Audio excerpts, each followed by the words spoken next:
Yesu ashimwe nshuti bavandimwe, uko intumwa 12 za Yesu zapfuye.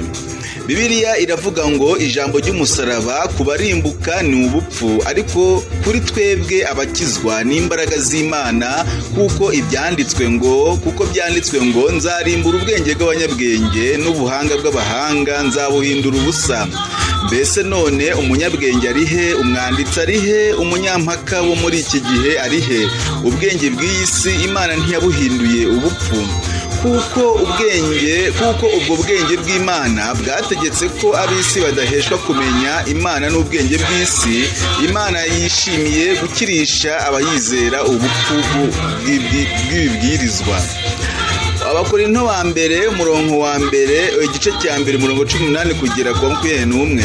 Intumwa z'Imana z'ukuri zirarenganwa, zigatotezwa ndetse zikanicwa, kuko ibyo bigisha abatazi ijambo ry'Imana bifata nk'ubupfu, nyamara bikiza benshi.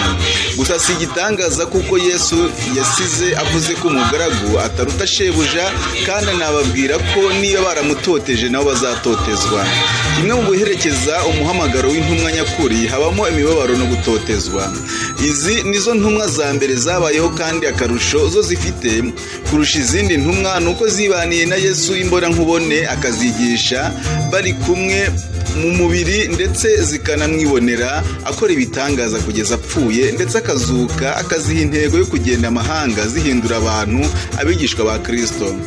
Asubiye mu ijuru ntiyazijyanye, ahubwo yazisabiye kurindirwa mu isi, nubwo nazo zitahatinze, kuko itotezwa ritazoroheye, kugeza nazo bazishe zikajya mu ijuru zigasanga wazitumye, ariko zari zimaze gukora imirimo ikomeye mu isi. Amakuru y'uko basoje urugendo rwabo hano ku isi yagiye avugwa n'abantu mu buryo butari bw'inyandiko, ugasanga rero hari igihe abayatangaga rimwe na rimwe baravugaga mu buryo butandukanye, ariko turagerageza kubagezaho ibyagiye byandikwa n'abandi bashakashatsi n'abanyamateka. Muri izi ntumwa ntiturivugemo Yuda Iskariyota, kuko we yapfuye yiyahuye nyuma yo kugambanira Yesu Kristo, nk'uko tubisanga muri Matayo ibice 27 umurongo wa 5.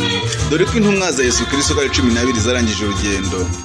Simoni Petero yari w'i Betesayida y'i Galileya, yabambwe ku musaraba acuritswe, kuko yanze kuwambwa nk'uko umwami we Yesu yabambwe. Abasaba ko bamubamba bamucuritse. Yaguye i Roma ho mu Butaliyani mu kwezi kwa 6 hagati ya 34 na 38, hagati y'imyaka 34 na 35 Yesu asubiye mu ijuru. Abanyamateka bavuga ko ashobora kuba yarapfiriye igihe kimwe na Pawulo, kuko ari nabo bashinze itorero Roma, kandi bose biciwe i Roma.